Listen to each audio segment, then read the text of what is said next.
Bueno, alumnos, hoy vamos a ver la lección 6 de Derecho Fiscal. ¿De qué nos habla la lección 6 de Derecho Fiscal? Nos habla de los principios fundamentales de los impuestos, ¿sí? Los principios fundamentales de los impuestos. Cuando un gobierno quiere establecer un impuesto a los ciudadanos, bueno, más bien un gobierno aquí en México, cuando el gobierno de México quiere establecer contribuciones, tributos o impuestos a los ciudadanos, pues debe de basarse en ciertos principios, ¿sí? En cierto, digamos así, que los impuestos al establecerlos reúnen ciertas características, ciertas condiciones.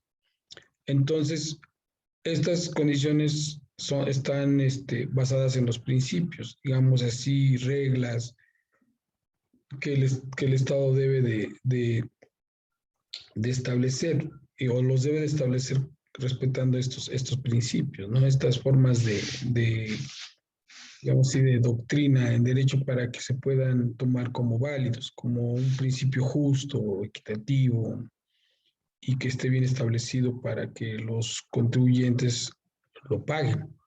Dice aquí, cuando el Estado exige a sus contribuyentes tributos en aras de obtener ingresos, lo realizará basado en una serie de principios fundamentales. Estos principios han ido formando a lo largo de la historia una doctrina tributaria en torno a la relación que existe entre el Estado y sus contribuyentes. Entonces, estos principios debe de respetarlos el Estado, los debe de aplicar. En caso de no hacerlo, se considera que el impuesto, el tributo, la contribución no se está aplicando de manera correcta o justa. Sí, en algunos casos se puede mencionar que hasta es anticonstitucional, ¿no? O sea, que es un tributo que no debería de existir en dado caso de que no respetara estos principios. Dice que existen diferentes clases de principios en materia tributaria.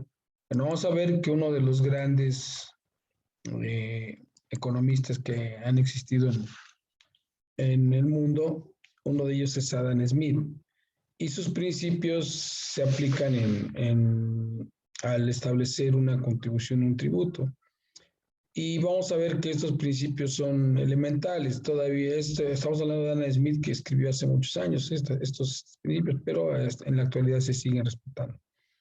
Dice, la aportación más importante de este autor, o sea, de Adam Smith, son los 4 principios fundamentales de los impuestos, mencionado en su libro quinto de su obra La riqueza de las naciones, que gracias a su importancia y certeza continúan teniendo influencia en la legislación moderna, y a pesar de que fueron escritos hace 2 siglos, por lo general son respetados y observados. Entonces, estos principios, aunque fueron escritos hace mucho tiempo, bueno, pues todavía se tienen que respetar para poder establecer impuestos justos, contribuciones justas, tributos. Vamos a ver el primero de ellos. Dice Adam Smith que toda contribución, impuesto, tributo debe de respetar un principio de justicia y equidad. ¿Qué es esto de principio? ¿Qué quiso decir Adam Smith?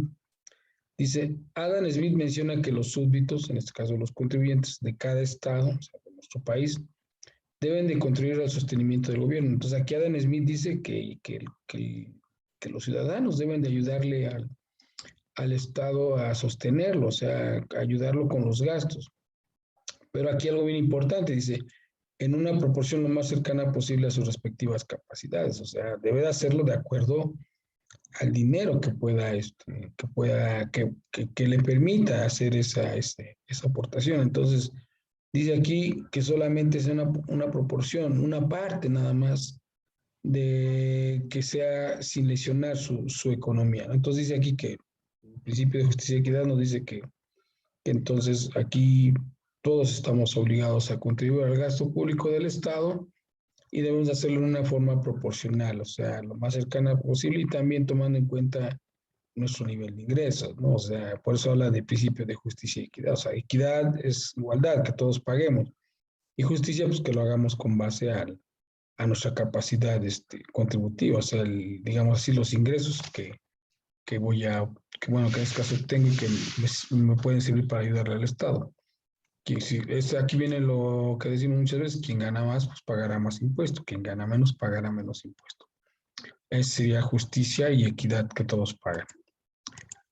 Otro principio importante de Adam Smith es el principio de certidumbre, certeza. Dice, este principio nos dice que el impuesto que cada individuo está obligado a pagar debe ser fijo y no arbitrario. O sea, aquí debemos entender que el contribuyente debe saber cuánto va a pagar de impuesto, cómo lo va a pagar y que no lo haga de manera arbitraria, o sea, que no le digan, oye, ahora vas a pagar más, ahora vas a pagar otra cantidad. No, no, siempre debe estar establecido qué voy a pagar y cuánto voy a pagar.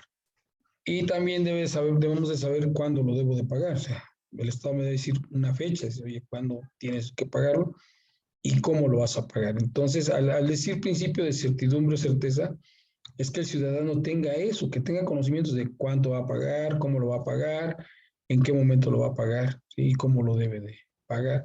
Entonces, que tenga certeza, ¿sí? Que tenga la seguridad de cómo lo va a hacer. Esto es lo que nos habla este principio. Si no existieran esas cuestiones, pues bueno, los contribuyentes se verían en una situación complicada para poder hacer el pago de esas contribuciones. Otro es el principio de comodidad. Dice, este principio señala que todo impuesto debe ser recaudado en el tiempo y lugar que más convenga al contribuyente. Entonces, comodidades, si bueno, te vamos a dar un plazo, contribuyente, lo pagarás o súbdito, como lo queramos conocer. Te daremos un plazo y que también sea conveniente a tus ingresos y que de cierta manera lo puedas realizar. Entonces, el principio de comodidad habla de que siempre debemos establecer el tiempo, cuándo lo vas a pagar y en qué momento lo vas a pagar.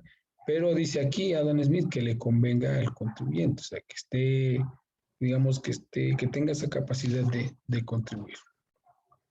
O que también, al ser un impuesto justo, perdón, tenga esa cuestión de pagar lo correcto.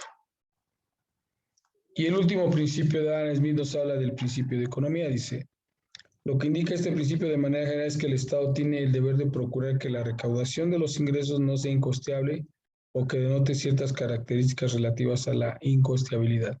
Bueno, aquí lo que quiere decir con bolitas y palitos es que el gobierno debe de recaudar estas contribuciones de los ciudadanos, de los súbditos o de los contribuyentes, pero de tal forma que no gaste más de lo que va a recaudar. Un ejemplo, por llamarlo así, yo a contribuyente Juan Pérez le voy a cobrar 3 pesos de impuestos, pero para cobrárselos a Juan Pérez voy a gastar 5, entonces eso es lo que no debe ser el Estado. O lo mismo, 3 y 3 quedaría a mano. Y también, pues no sería cuestión que fuera 2, 3, aunque aquí lo que dice este principio, que el Estado debe ver la manera de recaudar esos impuestos sin que ellos tengan que desembolsar más allá de lo que van a percibir en el ingreso, ¿sí? Que sea lo menos, que el gobierno gaste lo menos posible para recaudar esas contribuciones, esos tributos, esos impuestos. Pues estos son los 4 principios que nos menciona Adam Smith en su libro La riqueza de las naciones y que hasta la fecha son principios que se siguen respetando, ¿sí? Por ahí habrá otras clasificaciones, inclusive por ahí vamos a ver los principios también de constitucionalidad, o sea, los que se basan en, digamos así, ya directamente en México, que son otro tipo de principios, pero digamos que estos son los doctrinales, los ideales, los que pensamos que si un gobierno respeta, pues siempre va a establecer contribuciones, tributos o impuestos justos. Bueno, pues eso sería todo, alumnos. Cualquier duda estoy a sus órdenes. Que tengan excelente día.